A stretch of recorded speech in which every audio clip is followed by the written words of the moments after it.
여러분, 요즘 신앙생활 하는 것이 어떻습니까? 기쁘시고 힘이 나십니까? 즐거우십니까? 아니면 힘들어 죽겠다, 못 살겠다, 이런 마음이 드십니까?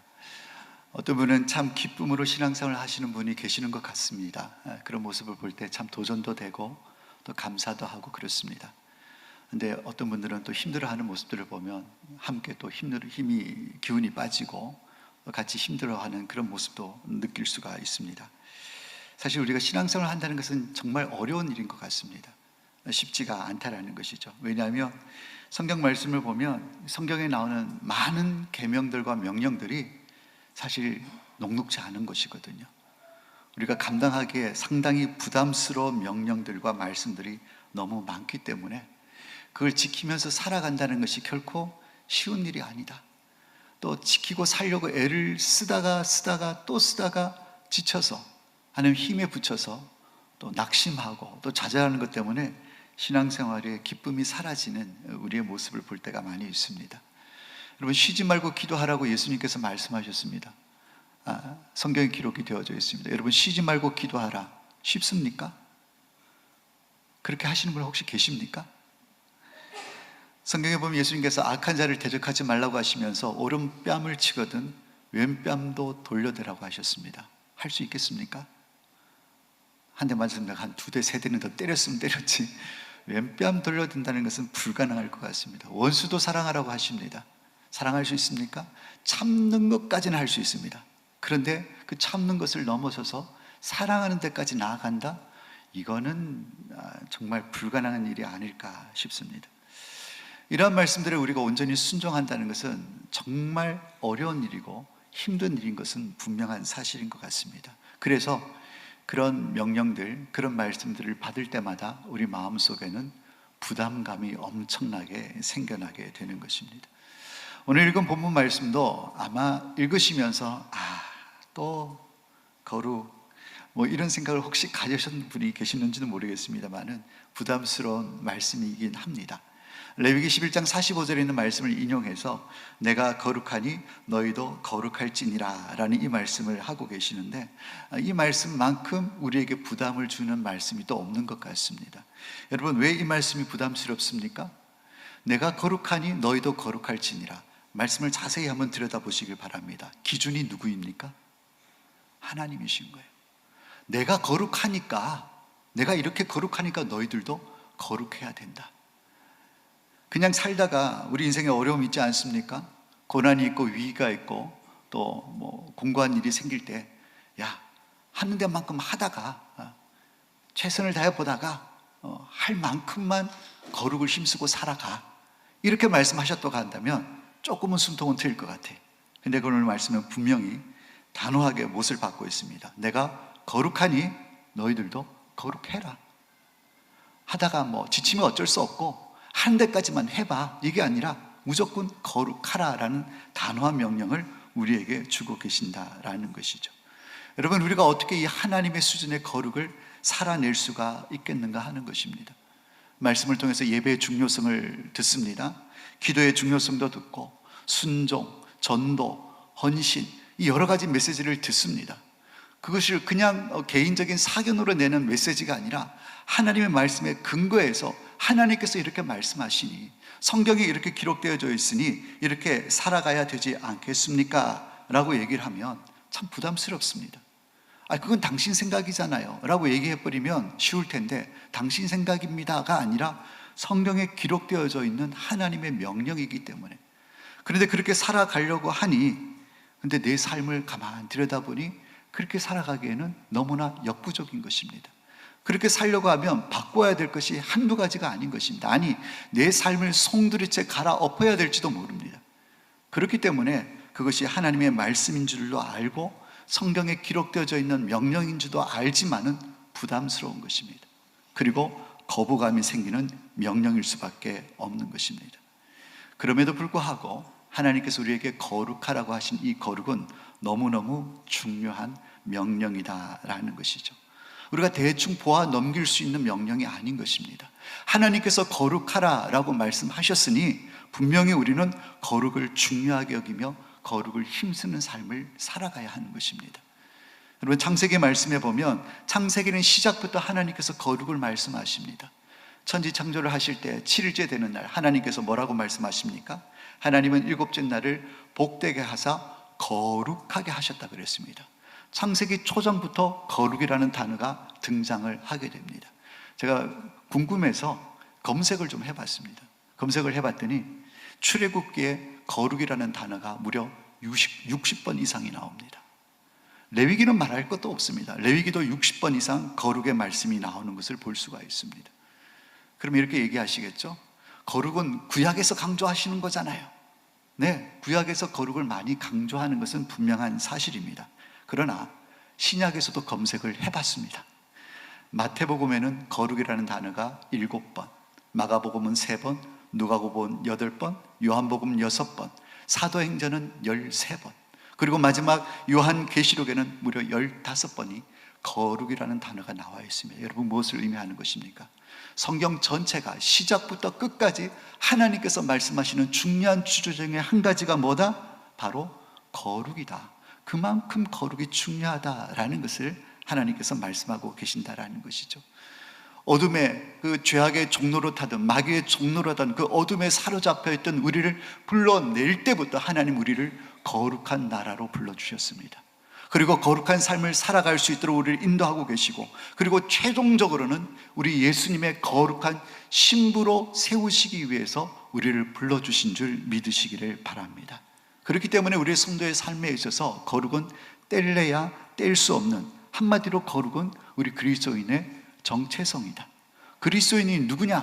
그리스도인이 어떤 사람이냐? 라고 얘기했을 때 그리스도인은 거룩이라는 이 단어로 규정할 수가 있다라는 것입니다. 그럼에도 불구하고 왜 우리는 이 거룩하라는 삶, 거룩하라는 이 명령 앞에, 그리고 하나님께서 수없이 많은 성경의 명령을 우리에게 주고 계시는데 그 명령 앞에 부담스럽고 그 명령대로 살아가는 것이 힘든 일이 되어버렸는가?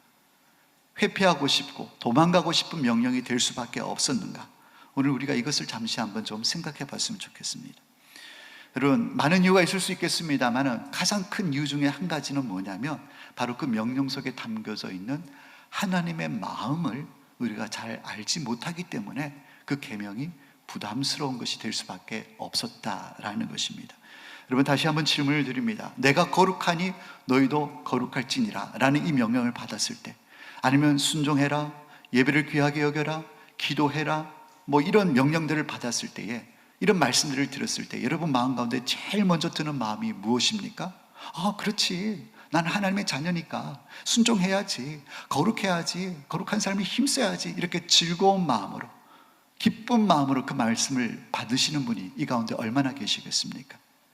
그런 마음보다는 힘들다, 부담이다, 이런 마음이 드는 분들이 아마 더 많지 않을까라는 생각을 가져봅니다. 기대가 되어지고 사모가 되어지고 그렇게 해야 되겠다는 희망적인 이런 태도보다는 절망적이고 좌절되어지고 낙심되어지고 이런 부담감으로 다가오는 반응들이 더 많아질 수 있다, 많을 수밖에 없다라는 것입니다. 이유가 무엇입니까? 그것은 하나님의 계명이 율법으로 다가왔기 때문에 그렇다라는 것입니다. 율법으로 다가왔다는 거죠. 그러니까 죄 짓지 말라, 거룩하게 살아라, 이 계명을 우리가 어떻게 받아들이냐면, 이렇게 살지 않으면 또 우리가 하나님 앞에 벌을 받지는 않을까? 저렇게 살아가야 된 책임과 의무로만 받아들이는 거예요. 해야 될 숙제로만 그 말씀을 받는다라는 거예요. 메시지가 선포되어지면 또 저렇게 해야 돼? 또 저렇게 살아야 돼? 그걸 이제는 의무로, 책임감으로 우리가 해내야 될, 해치워야 될 숙제로 받아들이게 되니까 그 계명이 무거운 것이 되는 것이고 부담스러운 것이 되는 것입니다. 그런데 하나님의 명령이니까 또 살아가야 되잖아요. 그런데 내 삶을 보니까 또 그렇게 살지는 못하는 것입니다. 또 그렇게 시간이 흘러가는데 내 가정 가운데, 우리 삶의 가운데 문제가 생기는 것입니다. 사업장이 어려워집니다. 자녀들에게 문제가 생깁니다. 건강에 어려움이 옵니다. 그러면 어떤 마음이 듭니까? 그렇게 살아라 그러는데 내가 못 살아서 그런 건 아닐까? 이런 자괴감에 빠지고 정죄감에 빠지게 되고, 그렇게 되니까 그렇게 살아가지 못하면서 계속 말씀을 듣는 것은 더 부담스럽고 힘든 일이 될 수밖에 없다라는 것이죠. 그냥 의무와 책임만으로 남아있고 율법적으로만 말씀을 받으니까 기쁨도, 순종하고 싶은 마음도, 소망도 우리에게 사라지게 된다라는 것입니다. 여러분, 철로 역정을 보면 이 크리스찬이 무거운 짐을 메고 이 장망성, 무너질 세상을 떠나서 천성을 향해 가고 있지 않습니까? 그것이 오늘날 많은 성도들의 모습을 대변해 주고 있는 것입니다. 어깨에 수없이 많은 짐들을 안고 천국을 향해 가고 있습니다. 그 짐이 무엇입니까? 성경에 기록되어 있는 수많은 율법들, 수많은 계명들. 이렇게 지켜라, 거룩하게 살아라, 이렇게 해라. 그것을 오직 뭐예요? 지켜내야 될 숙제로만, 무거운 짐으로만 안고 우리가 받아들이니까 우리 신앙생활이 부담스럽고 피곤하고 무거운 신앙생활이 될 수밖에 없다라는 것입니다. 사랑하는 여러분, 우리가 이렇게 살아가는 것, 우리 하나님이 원하시는 삶이 아닌 것입니다. 우리가 그렇게 율법의 무게에 매여가지고 눌려가지고 정말 숙제처럼 하나님의 계명을 지키며 살아가는 것, 부담스럽게 여기며 살아가는 것, 그래서 신앙생활에 기쁨도 없고 감사도 없고 풍성함도 없이 살아가는 것, 그것 우리 하나님께서 원하시는 마음이 아니라는 사실을 우리가 분명히 기억을 해야 한다는 것이죠. 그러면 어떻게 하면 이것을 해결할 수가 있는가? 어떻게 하면 이 하나님 마음을 바로 깨달을 수 있는가? 그러려면 먼저 거룩의 뜻이 무엇인가를 우리가 살펴야 하는 것입니다. 여러분, 거룩의 원어적인 의미는 따로 떼어내다 라는 의미가 담겨져 있고 구별되다 라는 의미가 담겨져 있습니다. 무슨 얘기냐면 하나님의 백성이라면 거룩하게 살아야 된다. 다른 말로 하면 하나님의 백성이라고 한다면 세상과는 따로 떨어진 구별된 그들과 다른 삶을 살아야 된다라는 것을 의미하고 있다라는 것이죠. 어떻게 우리가 구별되는 삶을 살아갈 수 있습니까? 우리가 아주 단편적으로 접근을 합니다. 그렇지, 우리가 구원받은 사람이니까 구별된 삶을 살아야지. 그러면서 우리가 내린 결론은 무엇이냐면 우리가 그들과 구별된 삶을 살기 위해서는, 그들과 다른 삶을 살기 위해서는 어떻게 해야 됩니까? 말씀대로 살아야 되는 것입니다.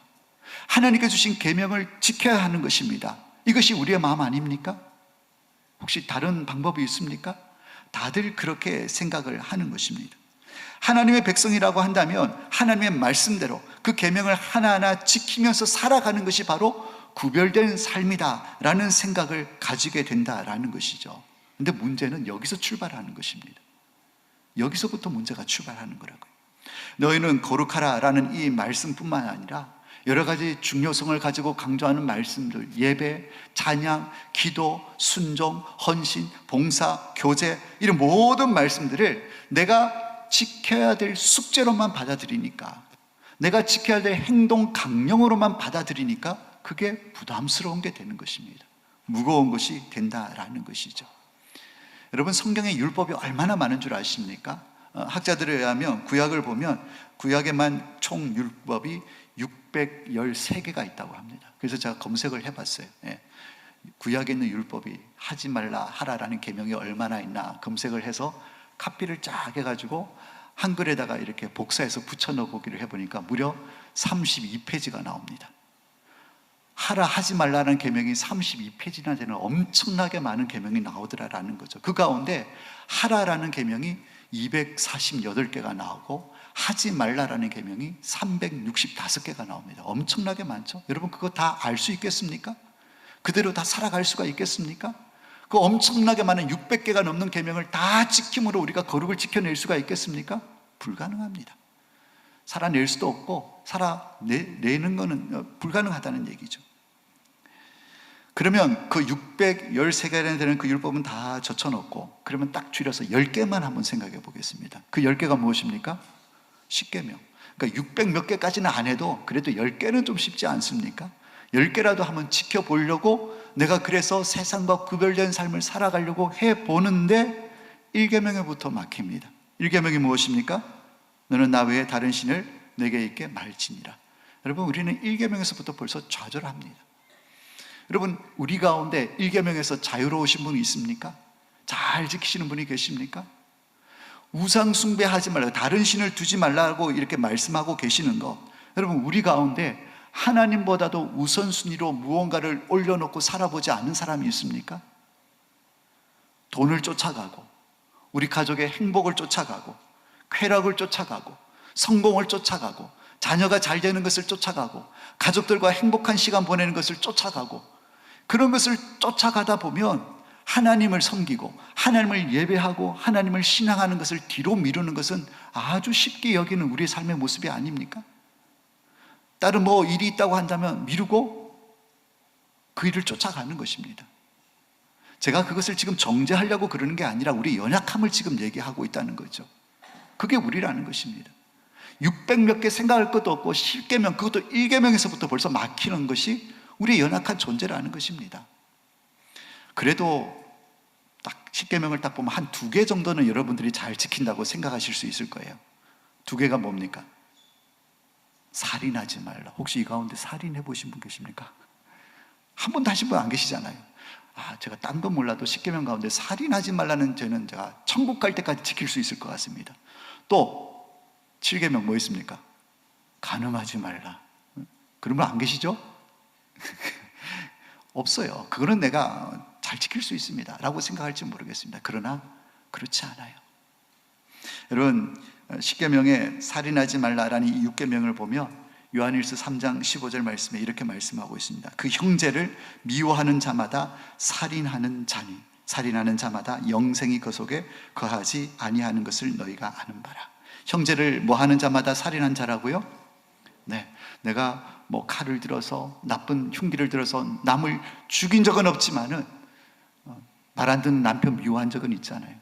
속 썩이는 자식 미워한 적은 있잖아요. 하나님께서 뭐라 그러십니까? 그건 너 살인한 거다. 마음으로 살인한 거야. 그래서 저는 간음은 안 했어요. 저는 아내만 사랑하고 남편만 사랑했어요. 예수님께서 산상수훈에서 이렇게 말씀하셨습니다.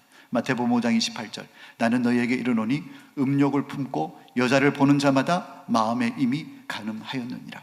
물론 여기 남자만 나와서 여자들은 안심하시는 분이 계실지 모르겠는데 거꾸로 생각해도 똑같습니다. 음욕을 품고 남자를 보는 자들마다 이미 뭐한 사람이라고요? 그러니까 마음속에 이성을 바라봤을 때 내 배우자가 아닌 다른 사람을 바라보면서 마음에 음란한 생각만, 좀 야한 생각만 가져도 하나님이 이미 너 그 사람하고 잤다, 죄 지었다 라고 하나님께서 이미 선언을 하고 계신다라는 것이죠. 여러분, 이렇게 봤을 때 10계명 중에 한 계명도 우리가 제대로 지키는 계명이 없는 것이 우리의 연약한 본질이다라는 것을 말씀할 수가 있다라는 것이죠. 그러니까 이런 연약한 우리가 거룩해라. 그 수준이 어디까지? 하나님 수준만큼 거룩해라. 그리고 하나님께서 수없이 많은 명령들을 지키라고 하는 이 명령들 지킬 수가 있겠는가 하는 거예요. 부담스러울 수밖에 없습니다. 그래서 더 나아가서는 부담이 아니라 거부감으로 다가올 때도 많이 있다라는 것입니다. 여러분, 그러면 이 문제를 해결해야 되잖아요. 명령인데 우리가 어떻게 해결할 수가 있겠는가 하는 것입니다.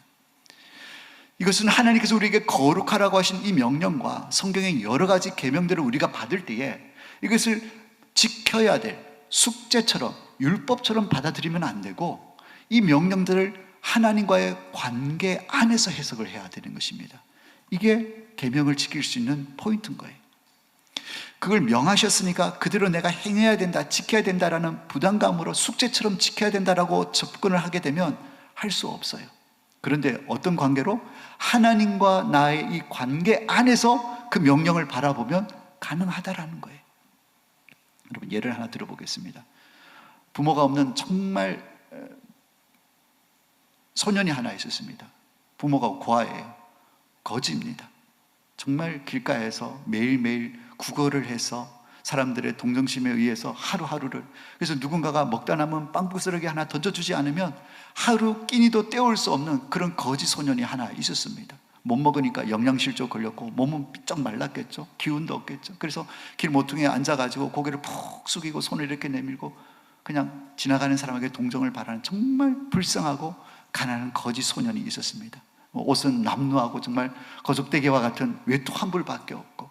그런데 그 나라 왕이 길을 지나가다가 그 소년을 본 거예요. 너무 불쌍해가지고 왕이 긍휼히 여겨서 그 거지를 양자 삼기로 결정을 했습니다. 그래서 왕이 다가서, 얘야, 나와 함께 왕궁으로 가자. 내가 너를 내 아들로 삼고 싶구나. 그래서 그 거지가 그 왕의 손에 이끌려 왕궁으로 들어가게 됩니다. 왕궁으로 들어갔습니다. 놀라운 신분의 변화가 일어난 것이죠. 이제 왔으니까 깨끗하게 옷을 씻기고 옷을 입히지 않겠습니까? 여러분, 이제 왕궁으로 내 아들 삼겠다고 양자 삼아서 왕궁으로 들어왔으면 이 거지는 더 이상 거지가 아니라 신분이 뭘로 변했습니까? 왕자의 신분으로 바뀐 것입니다. 깨끗하게 묵은 때를, 세상에서 묵은 때를 다 벗어내고 깨끗하게 샤워하고 머리도 단장하고 다 했는데, 샤워하고 끝나고 난 다음에 나가서 옷을 입을 때 아까 입었던 꺼석대기 옷을 다시 입을 수 있습니까? 입을 수 없어요. 아니, 입어서는 안 됩니다. 왜 그렇습니까? 왕자입니다. 왕의 아들인 것입니다. 왕의 아들의 신분이 있습니다. 신분에 합당한 옷이 있다라는 것이죠. 여러분, 거석대기 하나 걸치는 것은 간단하잖아요. 그런데 왕의 아들로서 신분을 해서 옷을 입는 것은 참 복잡합니다. 속옷도 갖춰 입어야 되고, 타이즈도 신어야 되고, 뭐 구두도 신어야 되고, 벨트도 해야 되고, 조끼도 입어야 되고, 액세서리도 달아야 되고, 자켓도 걸쳐야 되고, 뭐 필요한 모자도 써야 되고, 얼마나 절차와 순서가 많은지 몰라요. 그리고 거석대기 그냥 쑥 걸치면 되는데 언제든지 벗어 던져들고 마음껏 움직일 수 있는데, 꽉 끼는, 왜? 맵시가 나야 되니까 꽉 끼는 옷을 입어야 되고, 얼마나 불편하겠어요. 그 많은 불편을 감수하고서라도 입어야 됩니다. 왜요? 왕자니까. 왕자의 신분이 있으니까. 다 갖춰 있고 다 세팅을 하고, 이제 왕이 부르니까, 아니 아버지가 부르니까 식탁으로 달려갑니다. 식탁에 달려갔더니 온갖 산의 진미가 가득한 것입니다. 전에는 하루 빵 조각 하나 얻어먹기도 힘들었는데 뜨끈뜨끈 김이 나는, 정말 맛있는 냄새가 나는, 정말 듣도 보도 못한 음식이 상에 한가득 차려진 거예요. 그걸 보니까 눈이 휘둥그레지는 거예요. 그 옷을 입고 달려가 자리에 앉아가지고 막 허겁지겁 막 이걸 손을 잡아서 입으로 막 집어 넣으려고 하는데, 왕이 뭐라 그럽니까? 얘야, 그렇게 먹는 게 아니야. 앞에 포크 있지? 앞에 칼 있지? 왕의 아들이면 왕의 아들답게 먹어야 돼. 그러면서 식사 예절을 배워야 하는 것입니다. 손으로 먹을 수가 없는 거예요. 언제는 손으로 먹었습니까? 거지였을 때는. 정말 소망 없는 그런 삶을 살았을 때는 그냥 막 닥치는 대로 먹고, 하고 싶은 말 다 해버리고 하고 싶은 행동 다 했지만은 이제 신분이 바뀐 것입니다. 왕의 아들이 된 것입니다. 그러면 왕의 아들다운 신분의 모습으로 태도도 말씨도 복장도 모든 것이 바뀌어져야 한다는 것이죠. 더 이상 거지가 아닌 것입니다. 이전에 거지의 삶의 방식대로 살아갈 수가 없다라는 것이죠. 이 왕자가 된 거지는 생각을 합니다. 와, 불편해 죽겠다. 이 옷도 입어야 되고, 옷 입는 것도 쉬운 일도 아니고, 그냥 손으로 먹으면 빠른데 뭐 포크질을 해야 되고 칼질을 해야 되고, 불편해 죽겠다. 난 너무너무 불행하다. 못 살겠다. 여러분, 이런 마음이 들겠죠? 듭니까? 그래서 다시 이전으로 돌아가고 싶습니까? 전혀 그런 마음이 들지 않습니다. 불편합니다. 안 해봤던 거 해야 됩니다. 하지 말아야 될 것도 많고 새로 배워야 될 것도 많이 있습니다. 그럼에도 불구하고 그 소년에게는 그것이 기쁨인 거예요. 왜 기쁨입니까? 그 불편함이, 나는 하기 힘들고 어려운 일이지만 해야 될 그 일을 함으로 말미암아 자신의 정체성을 확인할 수가 있는 거예요. 이걸 함으로 말미암아, 그렇지, 내가 왕자지. 내가 그런 예의 범절을 갖추고 살아가야 되는 불편함은 있고 익혀야 되는 어려움은 있지만, 그걸 함으로 말미암아, 내가 왕자니까, 내가 아버지의 아들이니까, 오히려 그 거지에게는, 거지 왕자에게는 그 불편함과 해야 될 규칙들과 그런 예의 범절이 오히려 기쁨이 되는 것입니다. 부담스럽고 거북하고 하기 싫고가 아니라 오히려 그것을 통해서 자기 정체성을 확인하게 되는 것입니다. 내가 왕자라는 것. 사랑하는 여러분, 그 차려놓은 식탁에서 음식을 대할 때마다 얼마나 감격했을까요? 전에는 먹을 게 없어서 하루 끼니 때우기도 힘들었는데, 아마 그냥 내버려뒀다면, 왕이 불러주지 않았다면 그 계절을 넘기기 어려웠을지도 모릅니다. 영양실조로 병들어 죽든지, 아니면 뭐 사고로 죽든지, 뭐 어떻게 죽을지도 비명행사할지도 몰라요. 근데 그런 나를 저 왕이 불쌍히 여겨주셔서 나를 존귀하게 여겨주시고 아들 삼아주셔서 이렇게 정말 맛있는 음식들 앞에 나를 앉혀 같이 나와 더불어 먹을 수 있는 이런 영광을 주신 것을 생각할 때, 아마 그 거지 소년 왕자는 음식을 아마 눈물로 먹었을 거예요. 얼마나 감격했을까요? 사랑하는 여러분, 이것이 우리의 모습이라는 거예요. 이것이 우리의 모습이라는 거예요. 우리가 과거에 마귀의 종노릇 할 때, 죄의 종노릇 할 때는 하고 싶은 대로 살았습니다. 욕하고 싶으면 욕하고, 내 기분대로 살고, 내 욕심대로 살고 편한 대로 살고 살았었습니다. 그때는 언제였습니까? 마귀의 종로로 타던 신분이었으니까. 근데 결과는 무엇입니까? 영원히 죽을 수밖에 없는 비참함이 남아있는 것이 우리의 본질적인 모습이었다라는 것이죠. 정말 비참하고 소망 없는 인생이었습니다. 그런 인생에 우리 하나님이 다가오셨어요. 우리 하나님 찾아오셨어요. 소망 없는 내 인생을 위해서 하나밖에 없는 독생자 아들을 죽이시면서까지 우리를 구원하여 주셔서 자녀 삼아 주시고 영광스러운 하나님 나라의 유업을 이어갈 수 있도록 하나님의 아들의 자녀가 되는 영광스러움을 우리에게 허락해 주셨다라는 거예요. 그러면 영광스러운 온 천하 만물을 다스리시는 하나님의 아들이 딸이 되었다고 한다면 거기에 걸맞는 뭐가 있다는 것입니까? 행동들이 있다라는 것이죠. 신분에 걸맞는 태도들이 있다라는 것입니다. 그것이 무엇입니까? 오늘날 우리에게 주신 하나님의 말씀이라는 것입니다. 오늘 하나님께서 내가 거룩하니 너희도 거룩할지어다라고 하신 이 말씀은 우리를 구속하기 위해서, 우리를 윽박지르기 위해서, 뭔가를 요구해서 너 똑바로 안 살았지? 벌 주기 위해서 하나님께 주신 말씀이 아니라는 거예요.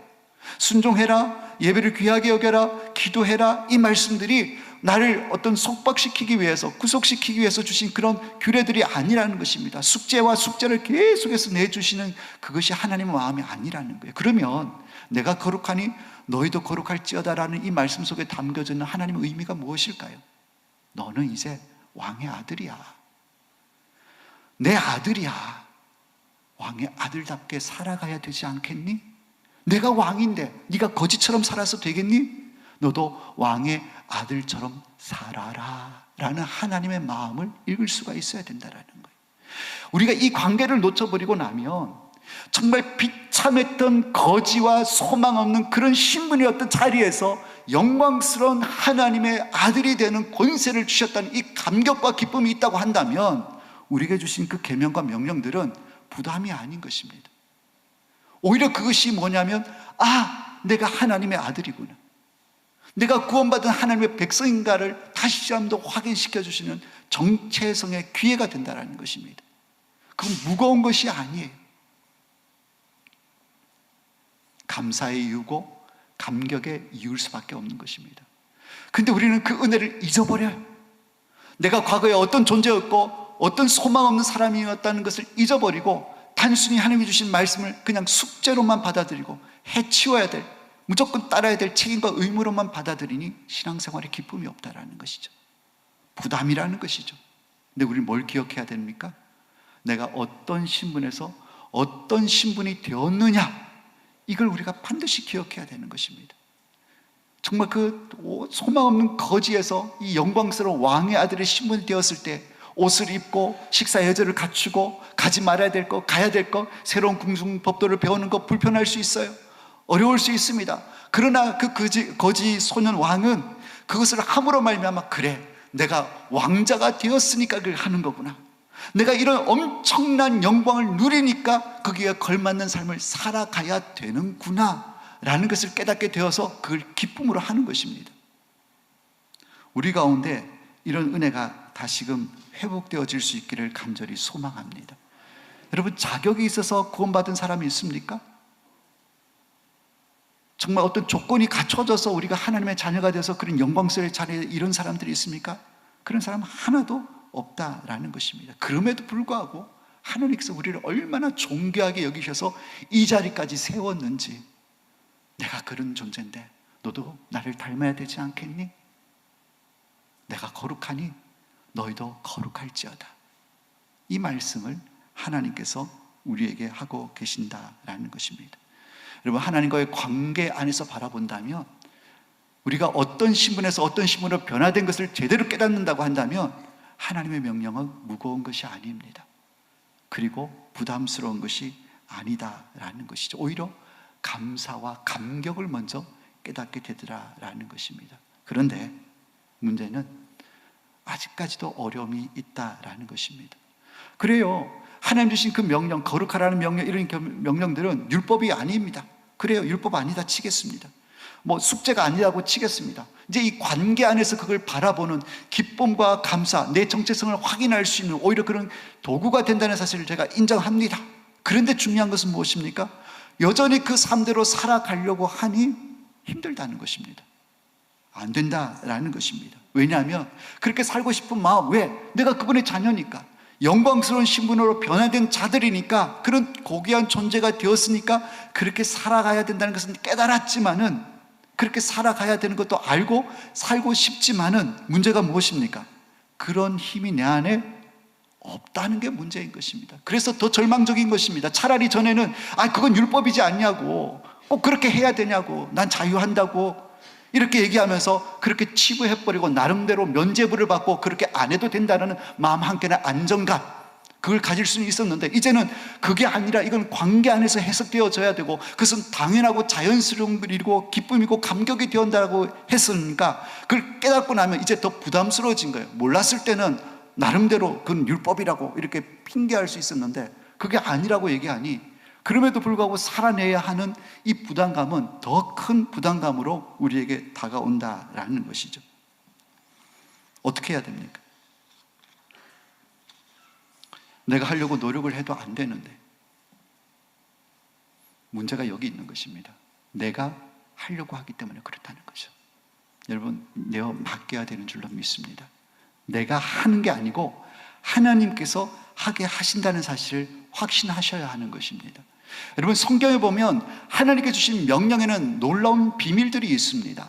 그 얘기가 뭐냐면, 이렇게 하라 저렇게 하라고 명령하실 때는 그 뒤에는 반드시 하나님께서 그렇게 하라 하신 것을 이룰 수 있도록 도와주시고 공급해 주시는 하나님의 은혜가 있다는 놀라운 비밀이 있다는 것입니다. 여러분, 아브라함 생각해 보십시오. 그를 갈대아 우르에서 불러서 내가 네게 지시할 땅이에요, 아직 가르쳐 주지도 않았어요, 가라라고 얘기를 하셨어요. 하나님께서 명령하셨습니다. 그래놓고 하나님은 갑자기 뿅 하고 사라지셨습니까? 아니에요.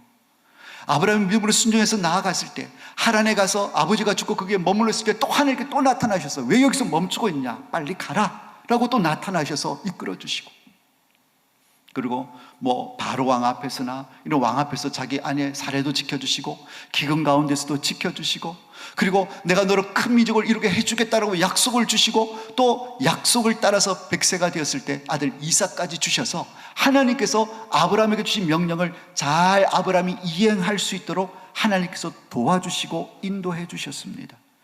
여러분, 하나님께서 모세에게 나타나셔서, 야, 압제받는 내 민족을 구원해내라, 네 가라 라고 명령을 하셨어요. 그리고 하나님께서 또 뿅 하고 사라지셨습니까? 아닙니다. 하나님, 저는 갈 수 없습니다, 할 수 없습니다, 입술도 둔하고 저는 안 됩니다 라고 얘기했을 때, 하나님은 명령만 하고 사라진 것이 아니라 필요한 동역자 아론도 붙여주시고, 하나님께서 능력을 행할 수 있도록 능력도 부어주시고, 그래서 바로 앞에 가서 온갖 기적과 이적을 행하게 하셔서 애굽에서 이스라엘 백성을 건져내지 않습니까? 뿐만 아닙니다. 하나님은 가라라고 명령하고 끝나신 분이 아니라 구름 기둥으로 그들을 앞서 가셔서 그들보다 먼저 가셔서 장막 칠 곳을 찾으신 분이 하나님이신 것입니다. 그래서 안전하게 만나와 메추라기로, 또 여러 가지 하나님의 도우심으로 인해서 약속의 땅 가나안으로 들어갈 수 있도록 인도하신 분이 하나님이시라는 거예요.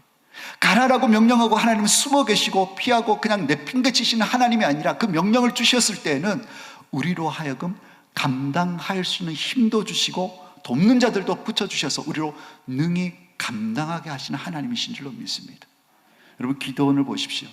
큰 용사요. 미디안이 그때 압제를 할 때 자기 곡식 뺏어갈까봐 숨어가지고 몰래 타작하는 그런 정말 쪼잔한 사람이었는데, 하나님께서 갑자기 나타나서 큰 용사요 그러면서 내가 너를 통해서 미디안에서 구원해내겠다고 그를 이 이스라엘의 사사로 세우게 됩니다.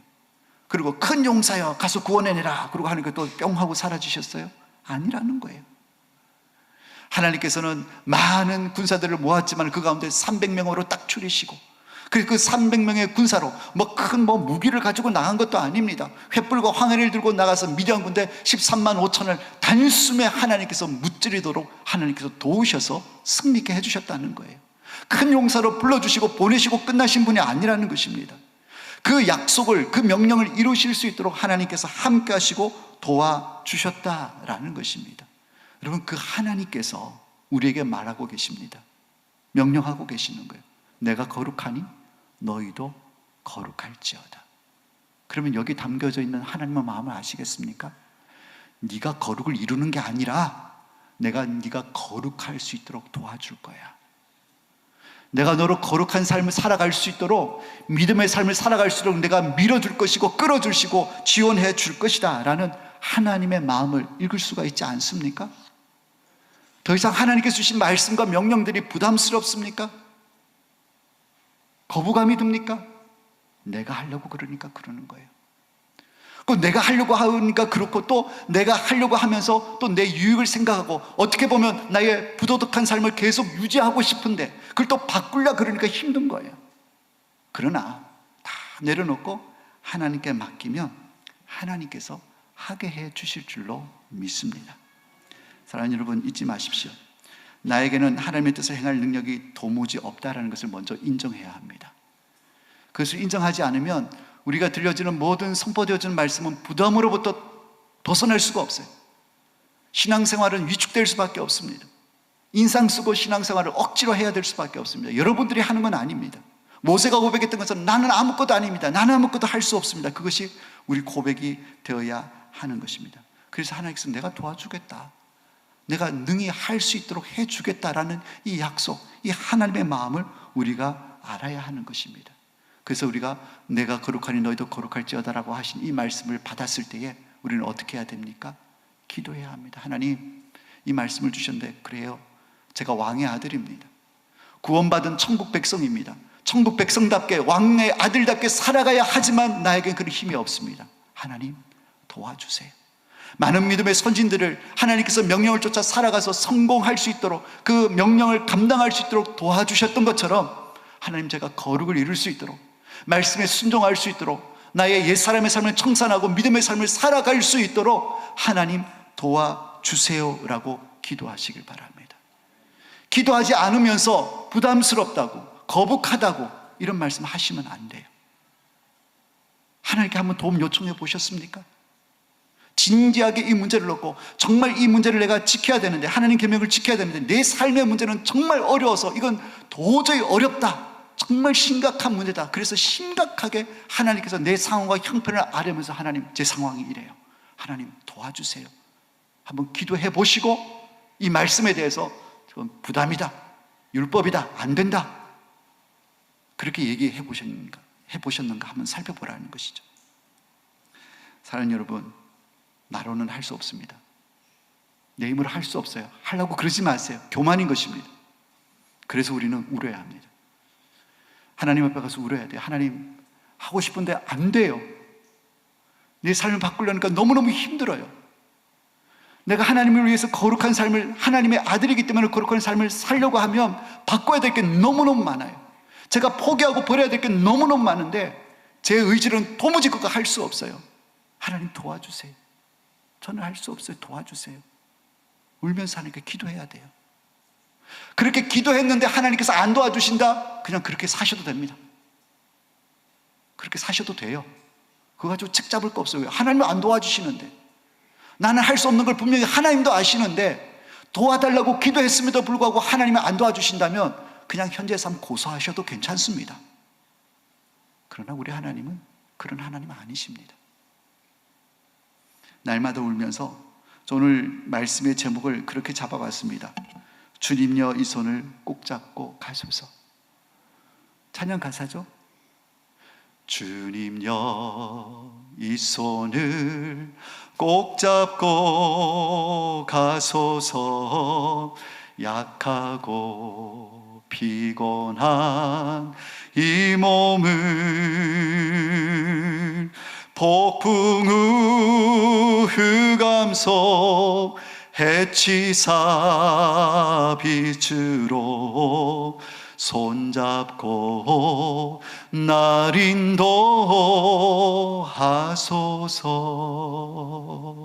할렐루야. 이 찬양 가사가 우리 모든 성도님들의 고백이 되시기를 예수님의 이름으로 축복합니다. 주님께서 내 손을 잡고 끌어가셔야 되는 거예요. 여러분, 약하고 피곤한 이 몸이 무엇입니까? 하나님, 그렇습니다. 지금까지는 내 힘으로 말씀대로 살려고 몸부림쳐 봤는데 안 됩니다. 제 의지가 너무너무 약해요. 그럼에도 불구하고 하나님의 자녀니까 믿음으로 살려고 무지무지 애쓰다 보니까 피곤해졌어요. 번아웃입니다. 지쳤어요. 이제 다 끝내고 싶어요. 울어야 됩니다. 제가 하나님이래요. 정말 진짜 좀 포기하고 싶어요. 그만두고 싶어요. 주님, 나를 불쌍히 여겨주세요.